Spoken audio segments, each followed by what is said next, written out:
Hello, on se retrouve dans une nouvelle vidéo et aujourd'hui on se retrouve dans une vidéo pour vous parler d'un truc. Je suis trop contente. Mais d'abord, est-ce qu'on se ferait pas mon petit haul back to school? Ça date un peu, non? Bon, je vous ai pas fait de vidéo routine, veille de rentrée scolaire, etc. Tout simplement parce que la formation que je vais faire, c'est du e-learning, donc il n'y a pas de réelle rentrée. Je suis surexcitée parce que c'est une formation que je veux faire depuis très longtemps. Mais on en reparle après. Bref, tout d'abord, je me suis pris des petites cartouches d'encre parce que je vous montrerai après. Mais pour ma formation, j'imprime pas mal de choses pour faire mes petites fiches. En parlant de fiches, j'ai pris des blocs comme ça de fiches Bristol. Je trouve ça beaucoup plus simple que les fiches classiques. En plus de ça, elles sont déjà perforées, donc tu peux les mettre directement dans des classeurs. Et d'ailleurs, j'ai vu qu'il y a une application scanne, organise, partage, révise où et quand tu veux. Donc je pense que je vais faire ça. Je vais télécharger l'appli et comme ça, je vais pouvoir avoir toutes mes fiches avec moi.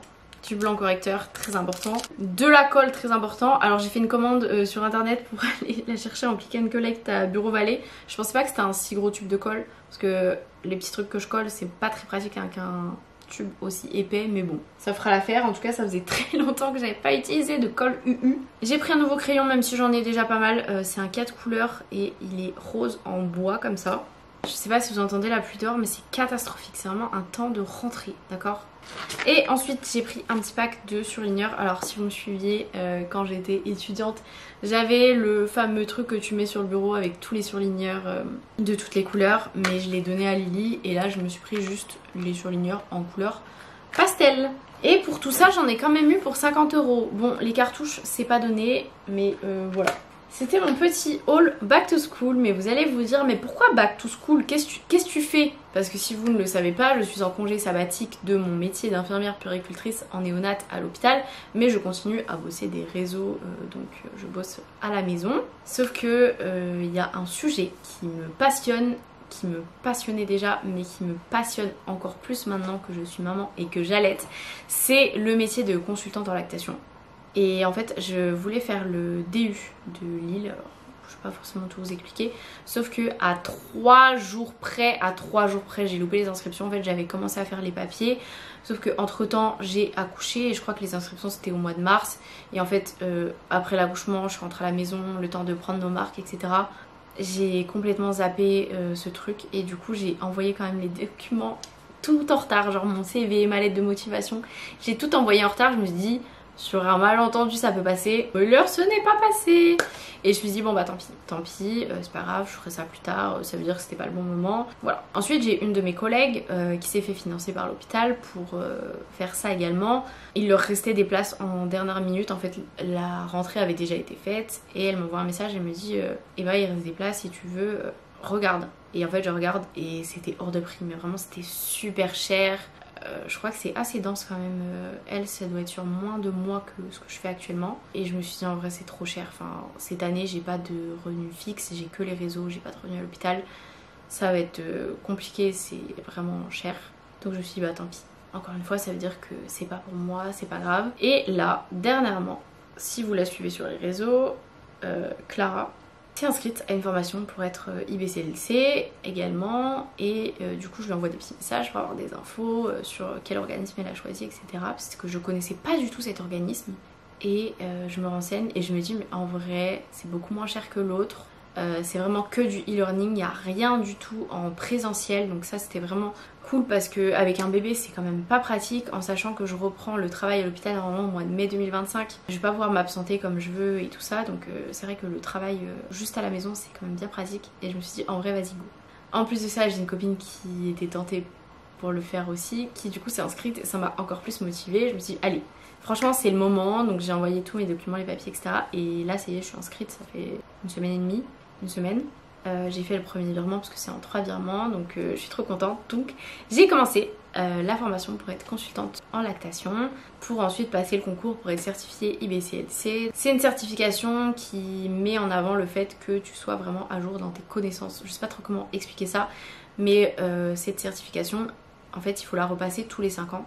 Donc si vous allez voir une consultante en lactation et qu'elle est certifiée IBCLC, en théorie elle a fait la certification il y a 5 ans ou moins, donc elle est un peu toujours à jour sur les nouvelles études, les nouvelles recommandations, toutes les nouveautés, donc c'est vraiment cool.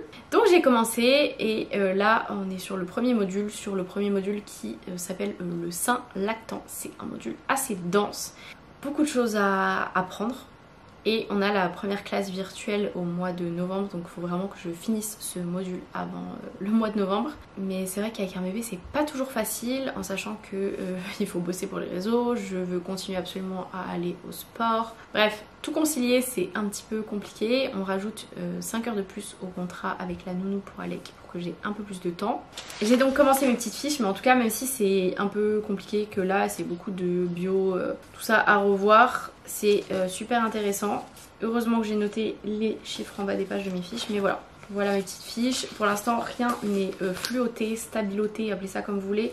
Parce que moi je suis team, je prends mes notes et quand je vais réviser, là je vais mettre en fluo ce qui est important. Donc voilà pourquoi je vous disais que j'avais besoin d'encre, parce que du coup j'imprime tous les schémas, les photos, enfin pas toutes les photos mais tout ce qui est utile au niveau des cours sur une feuille, et ensuite je les découpe et je les colle sur mes petites fiches. Donc voilà, je suis trop contente. Je pense que vous allez vous demander est-ce que du coup je continue mon travail à l'hôpital. Alors sachez que ça sera juste un gage en plus pour moi pour pouvoir encore mieux accompagner les mamans dans le service de néonat. Ça me fait également un diplôme qui me permettra, si plus tard je ne veux plus travailler à l'hôpital, de travailler à mon compte, de faire moi-même des consultations. Peut-être que en parallèle de mon travail à l'hôpital, je ferai des consultations ou quoi par rapport à ça, je ne sais pas encore. Parce que bon, le temps n'est pas illimité et j'ai déjà 1 milliard de choses à faire dans ma vie.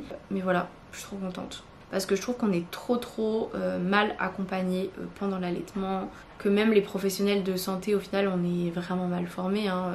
Ce qu'on apprend à l'école de puéricultrice c'est pas énorme, on fait des petites formations à l'hôpital mais c'est pas énorme non plus.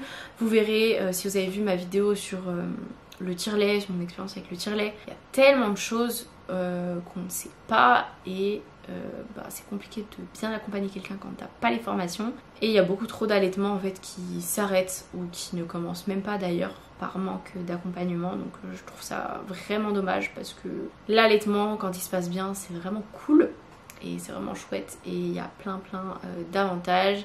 Quand je parle d'allaitement d'ailleurs, il y en a beaucoup qui trouvent ça parfois culpabilisant, mais sachez que si vous avez décidé de ne pas allaiter et que vous voulez donner le biberon, c'est ok, genre c'est votre choix, votre décision. Vaut mieux une maman qui donne le biberon avec plaisir qu'une maman qui allaite en repoussant la chose à reculons franchement. Mais voilà, tout ça pour vous dire que ça va être beaucoup de boulot, que peut-être que j'aurai encore moins de temps pour les réseaux et pour d'autres choses.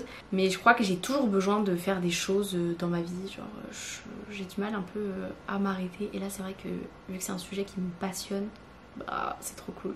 Voilà, je vous en avais parlé un petit peu dans le canal et c'est vrai qu'il y en a qui avaient deviné, il y a eu beaucoup d'émojis de bébés qui allaitent, de biberons et de choses comme ça. Mais peut-être que plus tard, si je veux plus avoir ces horaires d'hôpitaux, alternant jour-nuit, le 12h, etc. Même si pour l'instant ça me va très bien. Et je pense que ça me permettra d'avoir encore une meilleure expérience le jour où je veux me mettre à mon compte. Mais en tout cas je suis pas fermée au fait de faire d'autres formations, tout ce qui concerne la parentalité, même si vous allez vous dire mais il y en a beaucoup, il y en a déjà trop, même sur les réseaux il y en a plein, mais en fait en tant que parent on n'est jamais assez accompagné je trouve, donc je pense pas qu'il y en ait vraiment trop. En tout cas si vous avez des questions sur le sujet, sur la formation, sur l'allaitement, sur tout ce que vous voulez, je vous laisse m'écrire tout ça en commentaire, mais en tout cas je suis trop contente de commencer cette nouvelle aventure.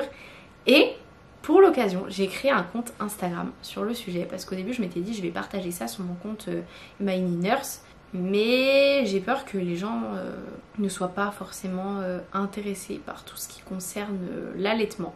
C'est vrai que ce compte j'y vais plus trop parce que j'ai pas vraiment le temps et c'est vrai que j'ai surtout utilisé ce compte quand j'étais étudiante et c'est vrai qu'en tant que professionnelle j'ai fait quelques petits posts mais à part vous partager des fiches, des choses comme ça, j'avais pas grand chose à vous partager alors que là sur l'allaitement je pense que je pourrais vous partager beaucoup de choses. Ce compte je l'ai partagé nulle part sauf que il y a des personnes qui sont tombées dessus, je dois avoir genre 7 abonnés je crois. Je vous mettrai le lien dans la barre d'infos. Le nom c'est évidemment Emma Allaitement. Regardez, j'ai fait Emma Inifit mon compte de sport, Emma Nurse mon compte Inf, Emma One mon compte classique. Bref, j'adore faire des jeux de mots avec mon prénom, donc Emma Allaitement c'est venu direct. N'hésitez pas à aller me rejoindre là-bas si ça vous intéresse. J'essaierai de partager un peu tout ce qui concerne l'allaitement un peu plus là-bas plutôt que sur mon compte perso parce que j'ai l'impression qu'il y a beaucoup de personnes qui sont pas intéressées par l'allaitement et du coup peut-être que si c'est partagé là-bas, au moins il y aura que les personnes que ça intéresse qui iront me suivre. En tout cas j'espère que cette vidéo vous aura plu, je vous fais de très gros bisous et on se dit à plus tard dans une prochaine vidéo.